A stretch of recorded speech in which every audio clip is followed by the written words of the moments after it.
आपको सफलता दिलाने वाले प्लेटफॉर्म सफलता का अड्डा पर आपका स्वागत है। आज है 10 सितंबर 2022। आइए देखते हैं जी करंट अफेयर्स का हमारा पहला क्वेश्चन क्या है। तो आज का हमारा पहला क्वेश्चन है, ओडिशा तट पर एकीकृत परीक्षण रेंज चांदीपुर से quick reaction surface to air missile प्रणाली के 6 उड़ान परीक्षण किसने पूरे किए हैं। क्या ओडिशा तट के ऊपर से ये जो 6 उड़ान परीक्षण थे इनको पूरा किया गया है।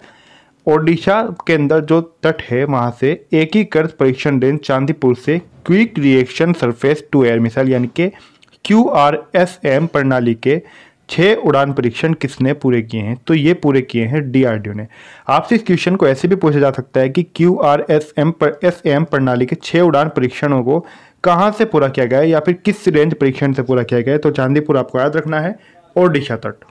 अब DRDO ने पूरा किया है। DRDO की अगर आपसे बात करें तो इसका पूरा नाम है डिफेंस रिसर्च डेवलपमेंट ऑर्गेनाइजेशन।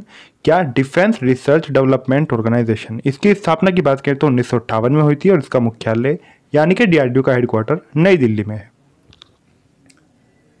इसके चेयरमैन की बात करें कि इसके चेयरमैन कौन है तो वह है डॉक्टर समीर वी कामत। कौन? Doctor Samir V Kamat DRDO के चेयरमैन है। यहाँ पर 2 विकल्प और दिए गए हैं, इसरो और नासा प्रश्न के अंदर।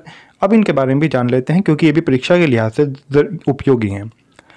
इसरो की बात करें तो इसका पूरा नाम है इंडियन स्पेस रिसर्च ऑर्गेनाइजेशन। क्या? Indian space research organisation. इसकी स्थापना की बात करें तो 15 अगस्त 1969 को हुई थी और इसका मुख्यालय बेंगलुरु में है। कहाँ पर? हेडक्वार्टर बेंगलुरु में है। और इसके जो अध्यक्ष हैं यानी कि चेयरमैन हैं वह है डॉक्टर S सोमनाथ। किसके? इसरो के डॉक्टर S सोमनाथ। अब अगर नासा की बात करें तो नासा का पूरा नाम है नेशनल एरोनॉटिक्स एंड एडमिनिस्ट्रेशन। क्या? National aeronautics and space administration, ये नासा का पूरा नाम है। नासा की स्थापना 29 जुलाई 1958 को हुई थी और नासा का मुख्यालय वाशिंगटन DC में है। कहाँ पर? वाशिंगटन DC में नासा का मुख्यालय है यानी कि हेडक्वार्टर है। अब इसको किस तट से इसका परीक्षण किया गया है वो किया गया है ओडिशा तट से। ओडिशा की भी आपसे बात कर लेते हैं। किसकी? ओडिशा। ओडिशा की अगर बात करें तो ओडिशा की कैपिटल भुवनेश्वर है और यहाँ के जो मुख्यमंत्री हैं वो है नवीन पटनायक। राज्यपाल हैं यहाँ के गणेशी लाल। कौन है? गणेशी लाल। अगला क्वेश्चन है हमारा, बंगबंधु शेख मुजीबुर रहमान छात्रवृत्ति भारतीय छात्रों को किसने प्रदान की है। तो बंगबंधु शेख मुजीबुर रहमान छात्रवृत्ति जो प्रदान की है वो की है बांग्लादेश की प्राइम मिनिस्टर यानी कि प्राइम मिनिस्टर ऑफ बांग्लादेश की प्रधानमंत्री शेख हसीना ने। ये इंडियन स्टूडेंट्स को दी गई है। अगर बात करें कि छात्रवृत्ति क्यों और किस प्रकार से दी गई है इसके बारे में थोड़ा सा जान लेते हैं। पहली बार दी गई ये छात्रवृत्ति 1971 के ऐतिहासिक मुक्ति संग्राम के दौरान शहीद या गंभीर रूप से घायल सैनिकों के वंशजों को और भारत के सशस्त्र बलों के अधिकारियों को प्रदान की गई है यानी कि उनके बच्चों के लिए, यानी कि जो उनके बच्चे हैं। ये छात्रवृत्ति किनको दी गई? जो ऐतिहासिक मुक्ति संग्राम के दौरान शहीद हो गए थे। भी ऐतिहासिक मुक्ति संग्राम क्या था इसके बारे में भी चर्चा करेंगे थोड़ी सी। उस दौरान शहीद हुए थे या फिर गंभीर रूप से घायल सैनिक थे उनके वंशजों को। इसके अंदर भारत की मुख्य भूमिका थी क्योंकि भारत ने उस टाइम पूरा सपोर्ट किया था उस समय का जो बंगाल था यानी कि उस समय का बांग्लादेश यानी कि जो वर्तमान बांग्लादेश है उसका।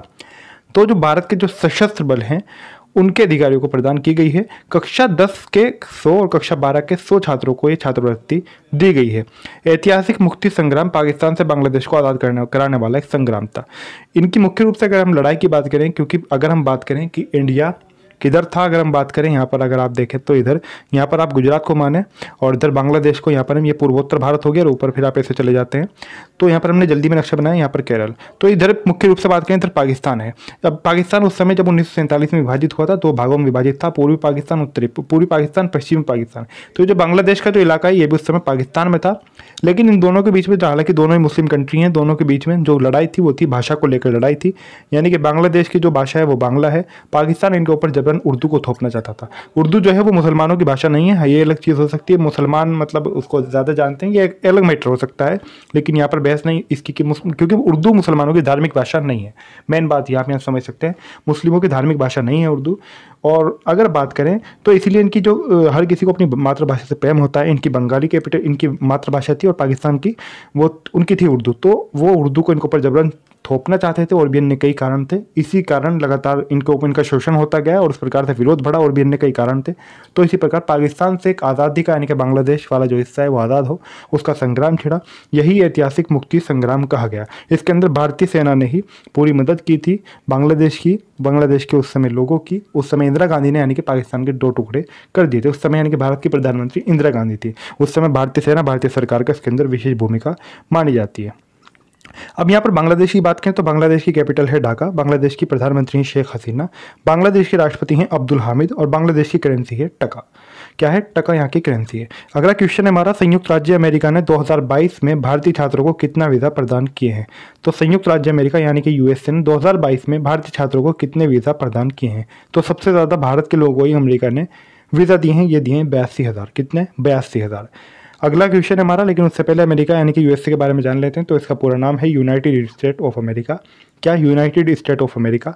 कैपिटल है यहाँ की वाशिंगटन डीसी, राष्ट्रपति हैं जो बाइडन, कमला हैरिस है यहाँ की उपराष्ट्रपति यानी कि वाइस प्रेसिडेंट ऑफ अमेरिका, अमेरिकी डॉलर है यहाँ की करेंसी।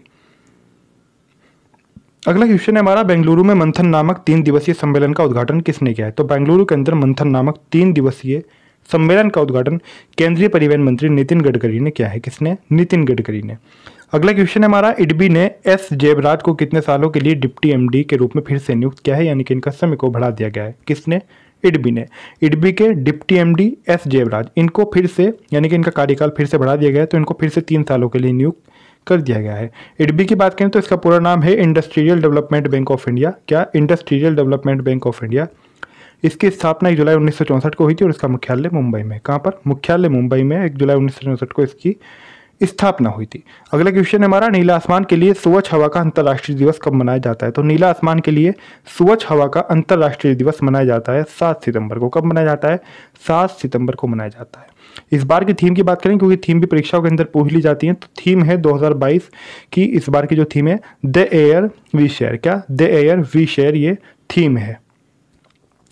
अगला क्वेश्चन है हमारा, विश्व फिजियोथेरेपी दिवस कब मनाया गया है? तो विश्व फिजियोथेरेपी दिवस 8 दिसंबर को मनाया गया है। कब?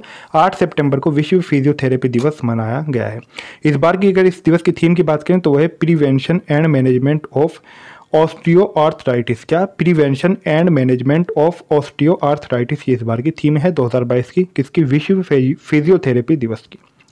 अगला क्वेश्चन है हमारा, रामचंद्र मांझी का निधन हुआ है, ये कौन थे? तो रामचंद्र मांझी ये एक रंगमंच कलाकार थे, इनका निधन हो गया है। कौन थे? रंगमंच कलाकार थे रामचंद्र मांझी। अगला क्वेश्चन है हमारा, भारत के राष्ट्रीय आपदा प्रबंधन प्राधिकरण ने किसके राष्ट्रीय आपदा प्रबंधन प्राधिकरण के साथ समझौता ज्ञापन पर हस्ताक्षर किए हैं? तो भारत के राष्ट्रीय आपदा प्रबंधन प्राधिकरण ने मालदीव के आपदा प्रबंधन प्राधिकरण के साथ एक समझौते पर हस्ताक्षर किए हैं। अब मालदीव की अगर बात करें तो माले इसकी कैपिटल है, करेंसी है यहाँ की मालदेव रुपया। रुपया नहीं रुफिया, ये सही लिखा हुआ है, मालदेव रुपया यहाँ की करेंसी है। इब्राहिम मोहम्मद सालेह यहाँ के राष्ट्रपति हैं। कौन है? इब्राहिम मोहम्मद सालेह यहाँ के प्रेसिडेंट हैं। अब हस्ताक्षर क्या किए हैं? तो दोनों ने ही इस बात पर सहमति जताई, यानी कि इस प्रकार इस बात पर हस्ताक्षर किए हैं, इन दोनों ही देशों में से यदि कोई आपदा कहीं पर आती है, चाहे मालदीव में चाहे भारत में है, दोनों एक दूसरे की परस्पर मदद करेंगे। अगला क्वेश्चन है हमारा, रोजगार गारंटी योजना शुरू करने की घोषणा किसने की है? तो रोजगार गारंटी योजना शुरू करने की घोषणा राजस्थान सरकार ने की है। किसने की है? राजस्थान सरकार ने रोजगार गारंटी योजना शुरू करने की घोषणा की है। राजस्थान सरकार के द्वारा बताया गया है कि भारत की सबसे बड़ी रोजगार गारंटी योजना है।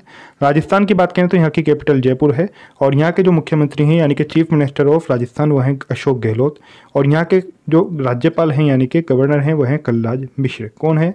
कलराज मिश्र राजस्थान के राज्यपाल हैं। अगला क्वेश्चन है हमारा, US state department press briefing आयोजित करने वाले पहले भारतीय कौन बने हैं? तो US state department press briefing करने वाले पहले भारतीय अमेरिकी बने हैं वेदांत पटेल। कौन? वेदांत पटेल बन गए हैं पहले भारतीय अमेरिकी जिन्होंने US state department press briefing का आयोजन किया है। यूएस के बारे में ऊपर जान चुके हैं, यूनाइटेड स्टेट ऑफ अमेरिका। अगला क्वेश्चन है हमारा, मुशफिकुर रहीम ने T20 से संन्यास लेने की घोषणा की है, ये किस देश के खिलाड़ी हैं? तो मुशफिकुर रहीम इन्होंने T20 से संन्यास लेने की घोषणा की, ये एक बांग्लादेशी खिलाड़ी हैं। बांग्लादेश के बारे में हम ऊपर जान चुके हैं, इसलिए इनके ऊपर इसके बारे में और ज़्यादा यहाँ पर जानने की ज़रूरत नहीं है। पाकिस्तान की बात करें तो पाकिस्तान की कैपिटल इस्लामाबाद है, प्रधानमंत्री यहाँ के शहबाज शरीफ हैं और यहाँ की करेंसी पाकिस्तानी रुपया है। और जो पाकिस्तान के जो अगर बात करें कि यहाँ के प्रेसिडेंट कौन है यानी कि राष्ट्रपति वो हैं आरिफ अलवी। नेपाल की बात करें तो यहाँ की कैपिटल काठमांडू है, नेपाली रुपया की करेंसी है। विद्या देवी भंडारी यहाँ की राज्यपाल हैं, विद्या देवी भंडारी यहाँ की राष्ट्रपति हैं और यहाँ के जो प्राइम मिनिस्टर हैं वो हैं शेर बहादुर देउबा नेपाल के। अगला क्वेश्चन है हमारा, छात्राओं के लिए पुदुमाई पेन योजना की शुरुआत किसने की है? तो छात्राओं के लिए पुदुमाई पेन योजना की शुरुआत तमिलनाडु ने किसने की है? तमिलनाडु ने की है। तो तमिलनाडु के द्वारा ये शुरुआत की गई है। तमिलनाडु के मुख्यमंत्री की बात करें तो वह है M.K. स्टालिन। कौन है? M.K. स्टालिन तमिलनाडु के मुख्यमंत्री हैं। R.N. रवि यहाँ के राज्यपाल हैं। कौन है? R.N. रवि। चेन्नई की बात करें तो चेन्नई कैपिटल है तमिलनाडु की। अगला क्वेश्चन है हमारा, अपशिष्ट प्रबंधन विफलता के लिए एनजीटी ने बंगाल सरकार पर कितने करोड़ रुपए का जुर्माना लगाया है? किसके लिए? अपशिष्ट प्रबंधन विफलता के लिए एनजीटी के द्वारा बंगाल सरकार पर जुर्माना लगाया गया है 3500 करोड़ रुपए का। ये जुर्माना एनजीटी के द्वारा लगाया गया है। किसके द्वारा? एनजीटी के द्वारा। अब एनजीटी क्या है? इसका पूरा नाम है नेशनल ग्रीन ट्रिब्यूनल। क्या? नेशनल ग्रीन ट्रिब्यूनल के द्वारा 3500 करोड़ रुपए का जुर्माना पश्चिम बंगाल के ऊपर लगाया गया है। पश्चिम बंगाल की बात करें तो कैपिटल यहाँ की कोलकाता है। ममता बनर्जी मुख्यमंत्री हैं और एल गणेशन यहाँ के राज्यपाल हैं। कौन है? एल गणेशन। अगला क्वेश्चन है हमारा, किसने ट्रांसजेंडर समुदाय के लिए रेनबो अकाउंट लॉन्च किया? यानी कि एक अलग प्रकार का ट्रांसजेंडर समुदाय के लोगों के लिए एक अलग प्रकार का अकाउंट, जिसे रेनबो अकाउंट नाम दिया गया है, लॉन्च किया गया है। तो रेनबो अकाउंट लॉन्च किया है ईएसएएफ बैंक ने। किसने? ईएसएएफ बैंक ने। आपसे इस क्वेश्चन को ऐसे भी पूछा जा सकता है कि ईएसएएफ रेनबो अकाउंट किससे संबंधित है? महिलाओं से, पुरुषों से, या फिर ट्रांसजेंडर से? तो आपको याद रखना है ये ट्रांसजेंडर समुदाय के लिए ही इसको लॉन्च किया गया है, ट्रांसजेंडर समुदाय से संबंधित है। ईएसएएफ बैंक ने ये लॉन्च किया है। आज की हमारी करंट अफेयर्स यहीं पर पूरी होती है। अगर आपने अभी तक हमारे चैनल सफलता का अड्डा को सब्सक्राइब नहीं किया तो सब्सक्राइब जरूर कर लें। सब्सक्राइब करने से आपको क्या फ़ायदा होगा? जो भी हमारी नई क्लास आएगी, जो भी वीडियो आएगी, उसका नोटिफिकेशन, उसकी सूचना सबसे पहले आपको मिलेगी। वीडियो अच्छी लगी तो लाइक